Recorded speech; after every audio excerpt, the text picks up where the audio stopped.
Hi, everyone. I'm very excited as this is our very first episode at the Startup Sales Podcast. We have a very special guest today, Michael Goldenberg from Boston. Michael is going to tell us what are the three most important indicators to look for when hiring a new sales rep, and also how to onboard them quickly so that they could start selling. As you know, it's not just important to bring in the new clients, but also to keep them. Michael is going to share with us the mechanisms he has put in place at LogMeIn in order to retain customers. And maybe the biggest question of all, should salespeople be worried about AI taking their jobs? It's going to be a great episode, and I hope you learn a lot.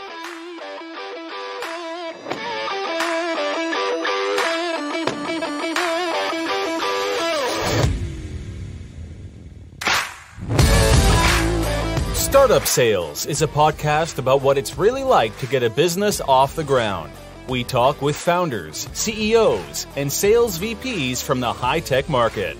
You'll learn how to build and scale a sales team. You'll also hear about the growth challenges and tough decisions from others who have had both successes and failures.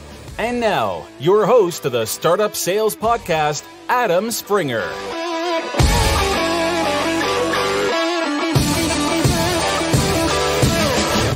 Michael, thanks for joining us. Thank you for having me, Adam. It's my pleasure to join today. Looking forward to the discussion. So why don't we start with a brief explanation of your current company, Mineral Tree? Yeah, absolutely. So Mineral Tree focuses on providing AP automation for the middle market, so accounts payable automation for the middle market. And our slogan is, so you can grow AP how it should be. And that's mainly because candidly, accounts payable isn't necessarily the first priority for most businesses, but oftentimes it can hold them back from growing those businesses because it's just manual, tedious parts of the process they don't really like to do. So we help people focus on the things they really care about. And really, when you think about accounts payable and accounting in general at this point, the feeling most people have is that it should be better. It should be less paper-based. It should be easier. And so that's where we help them get to where, in their mind, they know it really should be. Yeah, I understand. Is this a SaaS platform or is this a on-prem?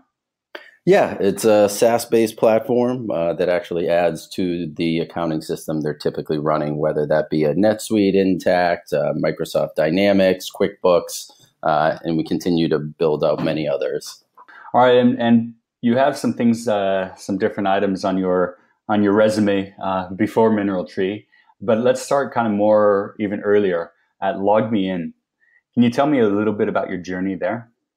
Yeah, absolutely. So, when you look at my particular experience at LogMeIn, I think the thing that kind of sums it up in general, or I like to think of in my own mind, of course, is taking initiative to then have the opportunity to grow. And what I mean by that is, and this is something I try and express to all my reps as they're talking about their own growth, is do the role and then ask for the title. And so throughout my career at LogMeIn, I was trying to figure out ways, whether that was creating a customer experience analyst role. I started to already do some of that work before I actually asked for that position.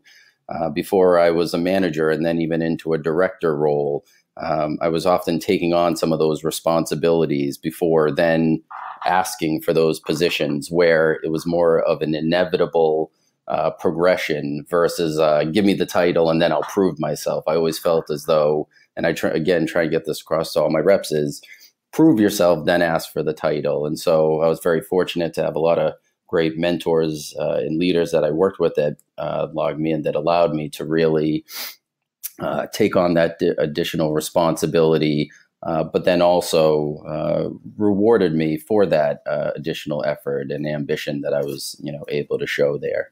Great. I think that's one of the biggest things that I also am looking for when I'm looking for sales reps is people that are going to take that initiative and push themselves first and then ask for permission. You talked about that you started to take the initiative in creating your own position at LogMeIn to analyze the at-risk clients.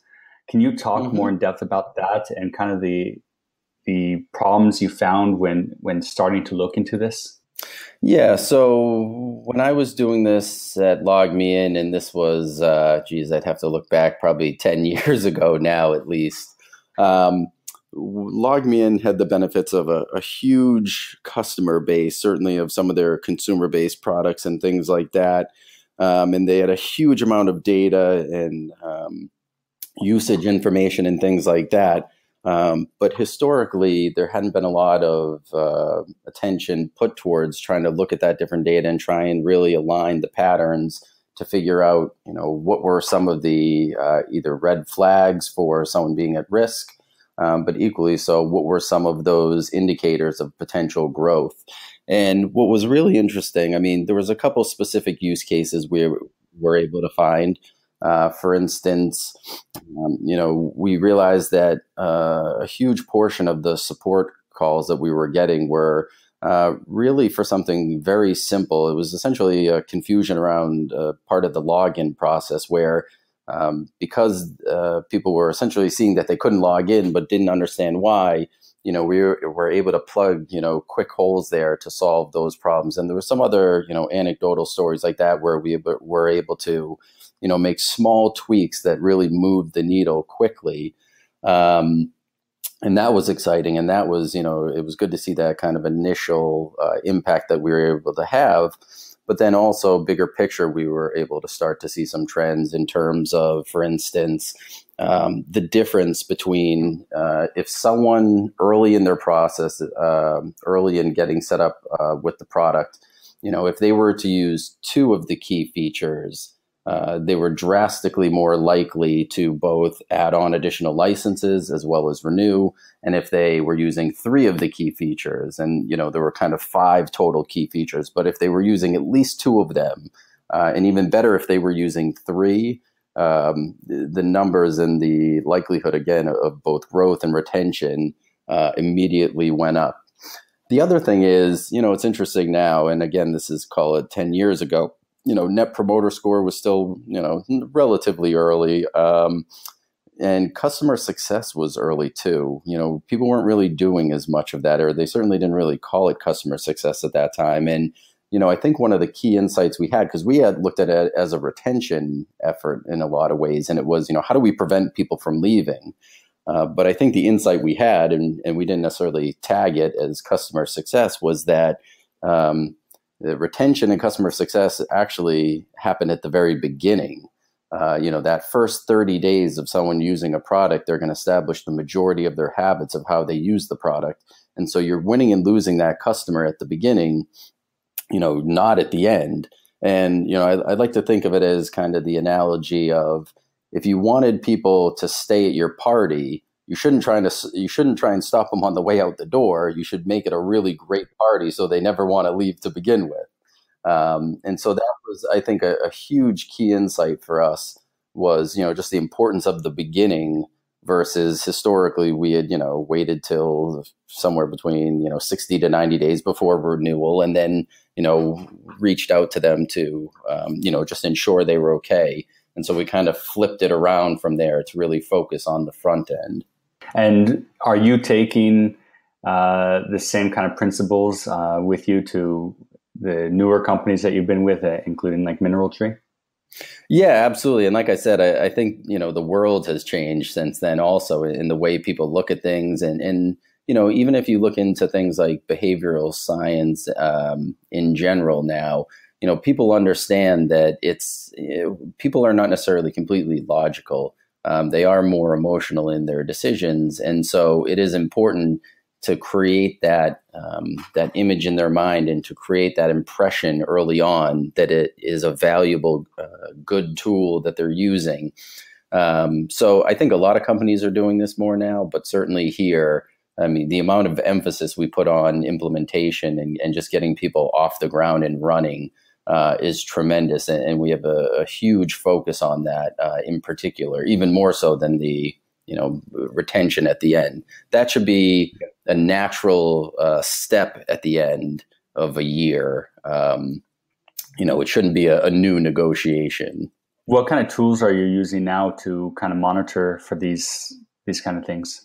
So we actually more recently rolled out Churn Zero, which allows us to just have better insight into our usage data, patterns, things like that, able to create different tracks and things like that in terms of different customers and ensure they're being successful throughout the life. In implementation in particular, it's a very hands-on process. Each customer is assigned a product, or I should say a project manager, who walks them through that. And we're using a series of tools, Salesforce, and some add-on functionality there around the project management stuff, as well as even some simple things like Google Docs to track and ensure everyone's working together. And, to some extent, the sales rep's job is done when they sign the contract and come on with us. A sales rep is not going to get compensated on a deal we don't get implemented. So that alignment is critical. But I think a big part of it too is, and this is true, I think, in general for customer experience right now, is people get super annoyed by telling one person something, then having to go to the other person and tell them the same story over and over again. It creates a terrible experience. So I think a big part of what we try and do is the simple things, is the blocking and tackling in terms of just ensuring that we properly pass the information from the sales rep to that implementation person. So it's a natural handoff progression. It's not like they feel like they're starting from scratch with a new person. And that's been, the more we've focused on that, we've seen, a great impact in terms of people just getting off to a better start. Implementation appreciates it as well, because it's just less of a scenario of them having to look like an idiot asking really basic questions that, someone already spent a bunch of time trying to really emphasize. So I think those are some of the key things we try and focus on here. Is that kind of like a manual process, the handover, or is there like a form that you kind of fill out and pass it along to the onboarding? Yeah, so we actually, there's a whole process that takes place in terms of when they close the deal. Is one, it kicks off an email to the implementation team with all the details. Then there is a warm introduction email that the account executive is sending to the end client, that both copies the end client and the implementation specialist. And it lays out a couple clear first steps that they need to take, as well as providing a more detailed overview of the entire process. We deal with accountants primarily who we're selling into, so they are detail oriented. So they really want to see every little step that's going to take place in the process to give them that comfort as they move forward. Let's take a sidestep here. Sure. When you're onboarding new sales executives to your team, what kind of process do you have? Yeah, so it's a pretty in-depth process in terms of, it includes a combination of some really in-depth learning, in terms of learning about the culture, the product, the process, our different sales methodologies, things like that, and kind of more classroom type training to start with. Then from there, we roll into them doing more shadowing and things like that, to initially get off the ground. It depends. So obviously for our business development role, it's a little bit faster in terms of what they need to know to get off the ground and up to speed. And for our account executives, it is, significantly more in depth because they do their own demos and things like that. So we spend a lot more time really doing in-depth product training for those people. That being said, we also really try and promote from within culture. So a lot of times our account executives are BDRs who have been promoted. And so they really understand a lot of the fundamentals of what we do and how it works. It's really a matter of getting them up to speed on sales process. But in general, it's we've got it's probably up to about 150 page sales playbook that they're expected to go into in great detail. And just a personal philosophy and strategy that we try and employ is kind of a go away and learn and come back and talk kind of approach. So, oftentimes, sometimes based on time restrictions, things like that, I don't want to sit there and have to lecture each individual person as they come on. What I like to do is give them break it into buckets of certain resources and things for them to study and to learn. And then we come back and review them and answer questions. So there's not a bunch of time me reading them things that they can read on their own. It's much more conversational around which parts make sense, which parts don't, and, providing additional clarity. And it seems to, be a really effective use of everyone's time. Do you do a lot of role playing? Absolutely. Yeah, you've got to. I can only talk to someone about how to swing a bat so much. At a certain point, they got to just start taking some swings. And ideally, they're not swings in an actual game to start. They're on the practice field first. But yeah, role playing is huge, and it's funny. I like to, somewhat bust people's chops and somewhat play the devil's advocate. Sometimes, be a little bit tough on them. But the funny thing is, by the time they start to actually get on the phones and talking to people, they realize that I wasn't actually being that tough, and that that's actually just the reality of sales. Yeah. So do you give them a lot of leeway once they're hit the phone, or how long of a leash are you giving? So it's a combination. I mean, I think we've got a really good environment in terms of the other team members typically helping out a lot. So, I do lean on my team as well to help. If anyone hears something that someone's saying that isn't correct, they should be, making that correction for someone. It's a very open, collaborative environment in that respect. And, it's important for, especially when you're new, to be very open to that feedback, things like that. But we're listening to recorded calls, things like that. So it's something where we're trying to correct on the fly as we go, but also, we'll take time. So we do role plays, but then, because the training never stops, and we do weekly one-on-ones. And often in those one-on-ones, we'll review some of the different calls and, which ones went well, which ones didn't. Sometimes I'll let them pick. Sometimes I'll pick just to make sure there's no funny ones out there. But, it's a balance in terms of, I'm a strong believer in, you can't expect people to do things that you don't make extremely clear for them. So we do give a lot of coaching and guidance and help in terms of the pitch and all those things and what to say. But alternatively, when you think about motivating people, nobody wants to be a robot reading a script. Certainly, I don't think in this day and age, certainly not with, some of the younger generations. So I really do like to encourage their own autonomy to try and test things. And it's very much a meritocracy environment where, I always say, whatever works is what we do. I don't care if it comes from me. I don't care if it comes from the guy scrubbing the toilets. If it works, we will do it. And so I do try and encourage that autonomy. And sometimes the best ideas come from the newer people who, haven't been as jaded or had as many experiences. And, they just try something that no one else had tried before. So it's a balance of that guidance, but also, giving people enough autonomy that they feel like they can put their own spin on it, their own creativity. I think as much as anything, you try and teach people not what to do, but why to do it. And then they can make their own judgments from there much better than if you're just giving them orders to follow, because then as soon as they have to go off script, they won't really understand how to make those decisions. I think that's a very important part, is having them understand why something is a particular way, so that they understand it, not just, as you said before, you don't want a robot. Yep, absolutely. Although those are coming too, but that's a whole other topic for another day. Yeah. Well, I just saw the release of Google's new voice, and it could order a place at a restaurant for you and actually speak to a human.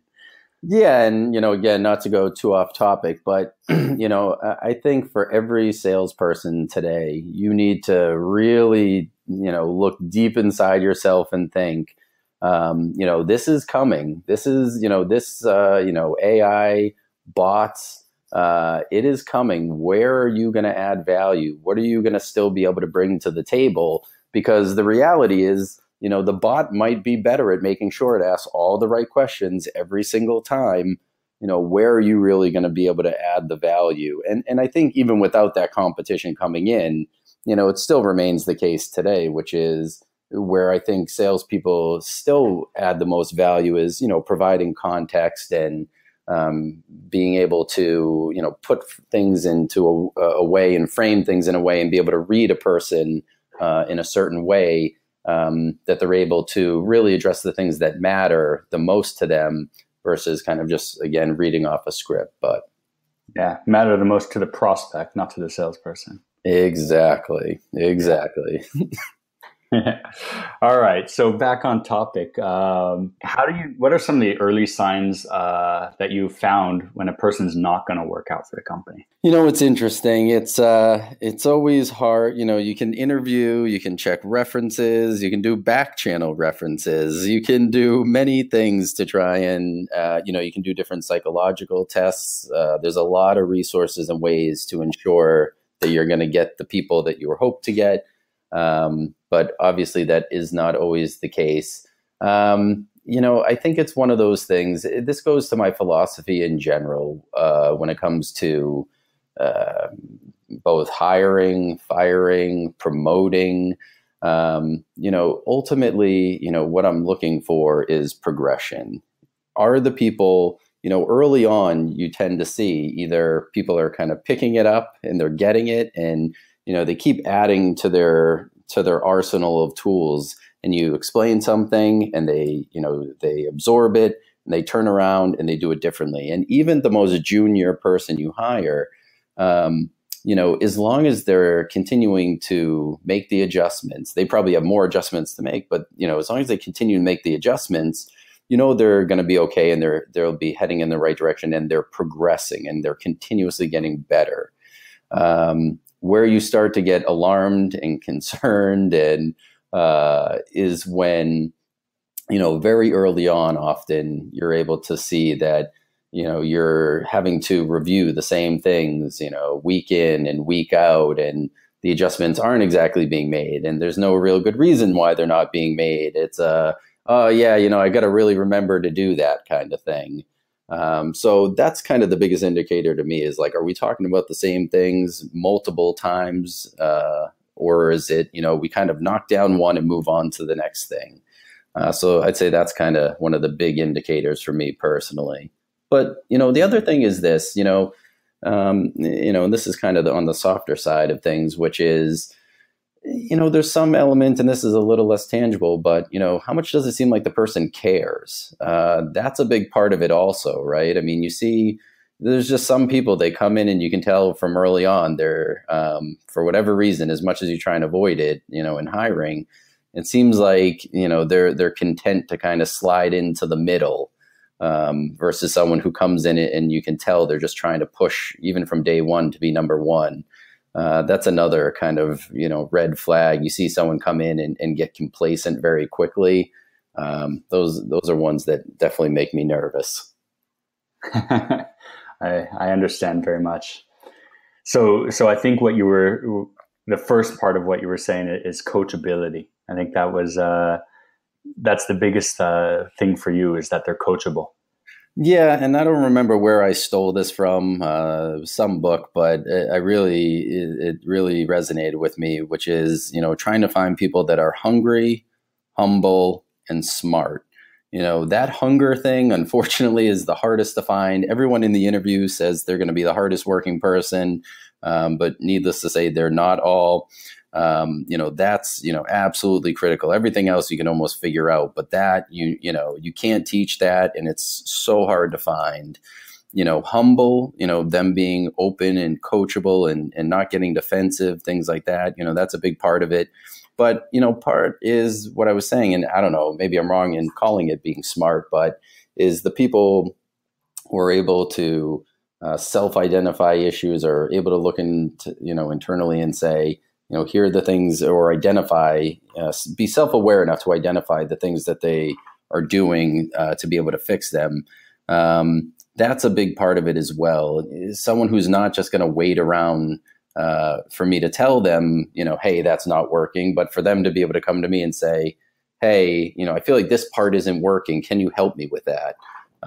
That's a huge piece of it. Maybe that's a little bit coachability. To me, it's a little bit of self-awareness and intelligence. Yeah. How do you find that in an interview? Oh boy. You know what? It's funny. I've tried The every. $1,000,000 question. I've read every article there is about hiring questions and things like that. I try and ask for more specific examples of anything that someone says. So an example, right? Everyone will say, "I'm going to be the hardest working guy. Just hire me. I'll be staying. I'll come in earlier and leave later than everyone." So I just try and have them focus on specific examples of things.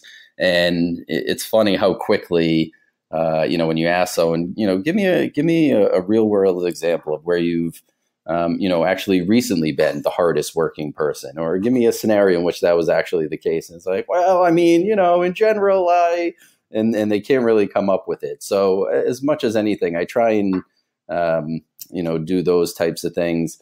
I have all sorts of kind of not trick questions, but, you ask one question, which is seemingly asking for one answer, but you're really asking it to determine something else. As an example, one of the big things we're always talk about here is accountability. And so, when I'm trying to get to things like accountability, I don't ask them, "Hey, are you accountable? Give me an example of where you've been accountable." I like to ask the question of, give me a scenario in which you've failed and tell me why you think that happened. And all I'm really looking to see is, are they going to blame something else? Because, in sales, there's always going to be some excuse, some reason why we weren't able to get the thing done. Or it's always the lead. The leads are bad. Yeah, exactly. It's a shitty customer. But, that's... so are they going to blame something else, or are they going to turn it on themselves and really be able to say, yeah, maybe I didn't get the best coaching or training, but, it's my fault. I should have taken more of my own time to do this. I learned, and ideally even they turn it around and explain how, they, from that learned lesson, they actually applied it to something else down the road. So those are just a couple ways I try and get to that type of stuff. Okay. So what are some of the challenges in growing your sales team? Boy, there's plenty of them. It's funny. I often feel like being a sales leader is, half motivator, half psychologist. And you tend to have a lot of strong personalities on any given team, especially in sales, especially for dominant personalities who all like to win. So trying to balance, I think, those personalities is probably the hardest part, just in terms of getting everyone pointing in one direction, working together. I think that can be the toughest part. And it's interesting. That's something, one of the things we've tried to focus on to increase that collaboration and really get everyone pointing in the right direction. Because the reality is this, right? Individually, people can do well and do fine, and that's great. And to some extent in sales, it's like, as long as you're making your money, you're not overly concerned with how other people are doing. It's not necessarily your problem. But that being said, when you think about the greater purpose of, when someone's at a company of trying to really build something and build something great, you can't do that alone. So you really do need to have, that team environment. You do need to have a team all helping each other.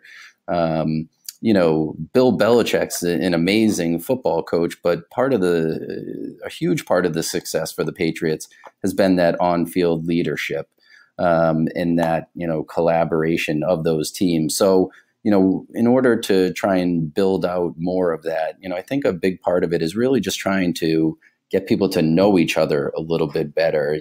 I always kind of relate the story, and I apologize because I don't remember the guy's name, but long story short is this gentleman, an African-American gentleman, whose kind of whole mission is to get KKK members to, leave the organization.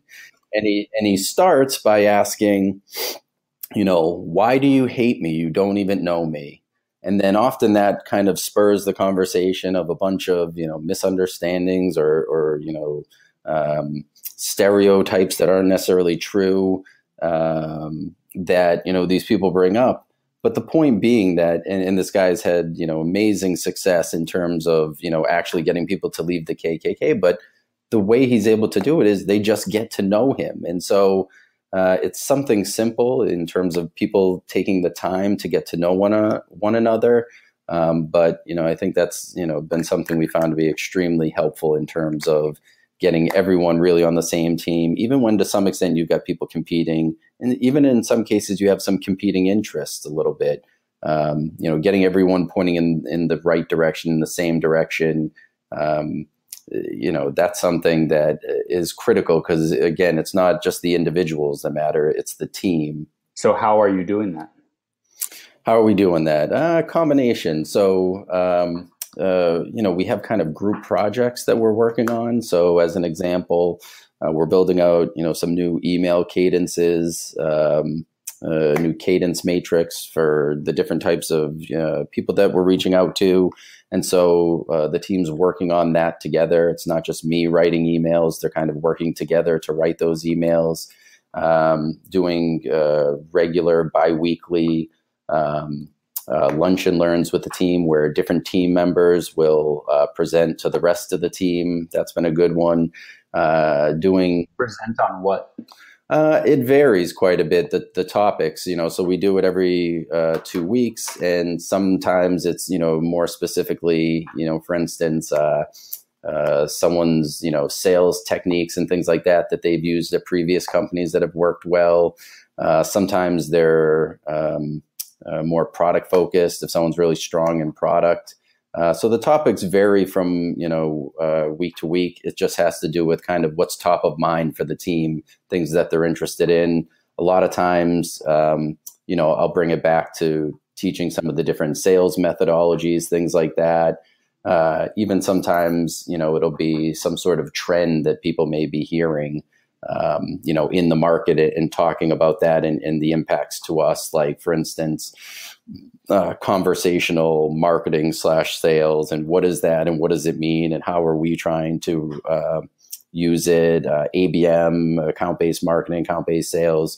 Again, what does that actually mean? What are other people doing around this? What are we doing to, get the most out of that strategy? So it just varies from week to week in terms of, what's top of mind, what people think will be the most helpful.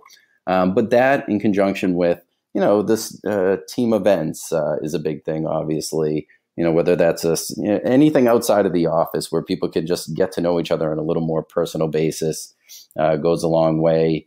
And then one of the things we've started to do more recently is kind of just shorter stand-up meetings towards the end of the day. Where, people can just kind of get that feedback. Hey, what's one good thing that worked today? What's one thing that didn't? Get a little feedback from everyone, how they might approach it. And that's been really productive as well.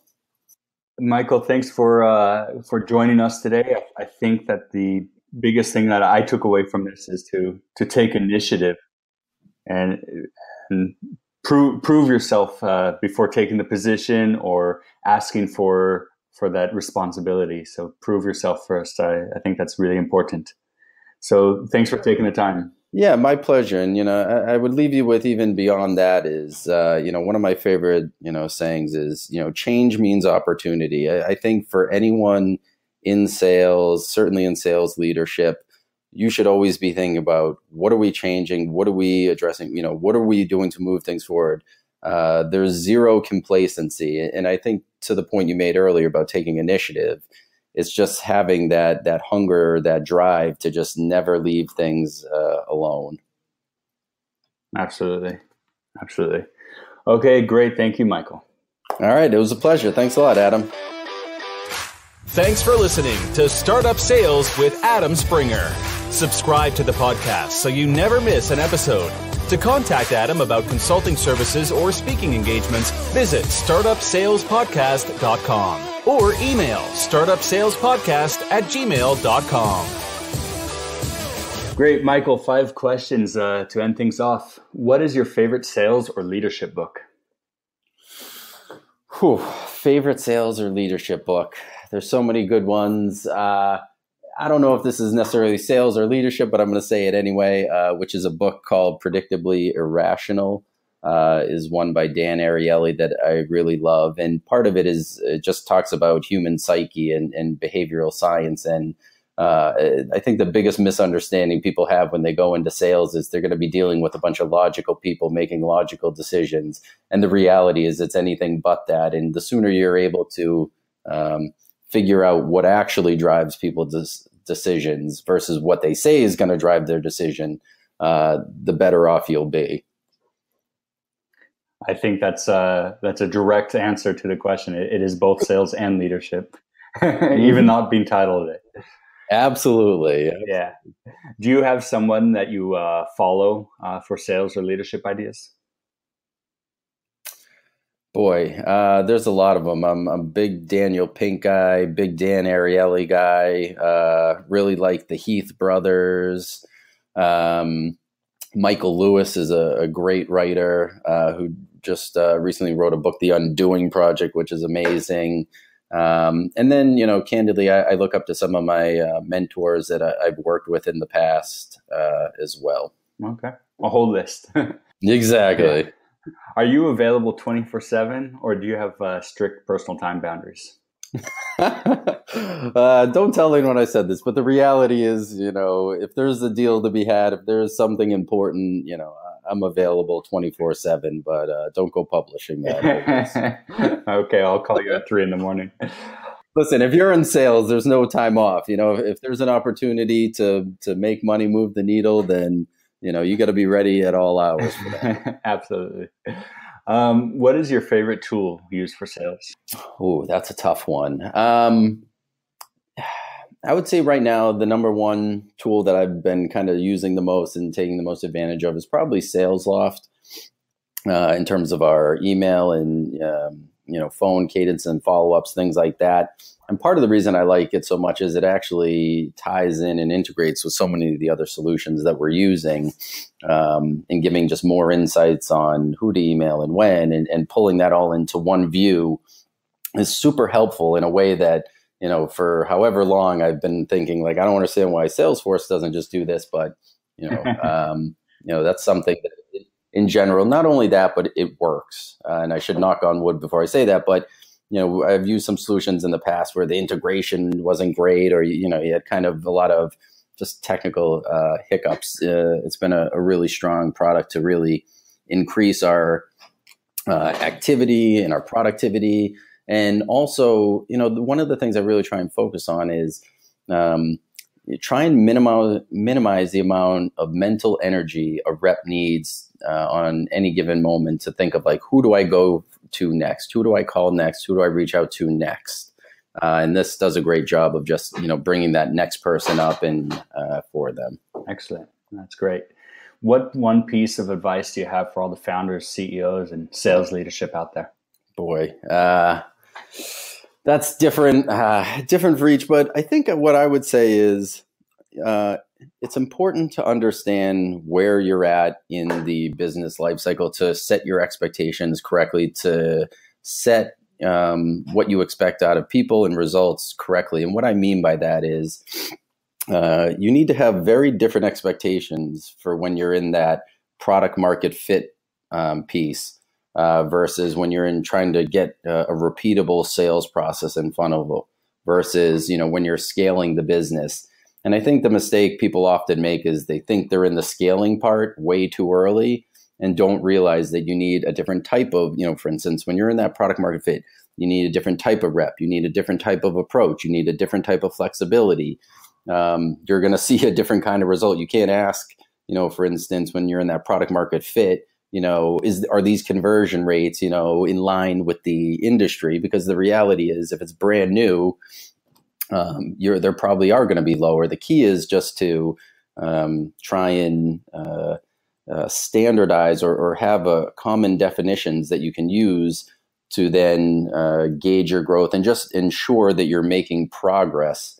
But I think, like all things in life, one of my favorite sayings is expectations are the building blocks of disappointment. So if you have the right expectations at those different phases and understand the right goals, I think it just leaves everyone in a better place versus unrealistic expectations and then, expecting the world when you're very early on, and then, being disappointed, and then you churn through a bunch of people for no good reason, because you're not looking for the right things in terms of where they should be and what they should be accomplishing at that point.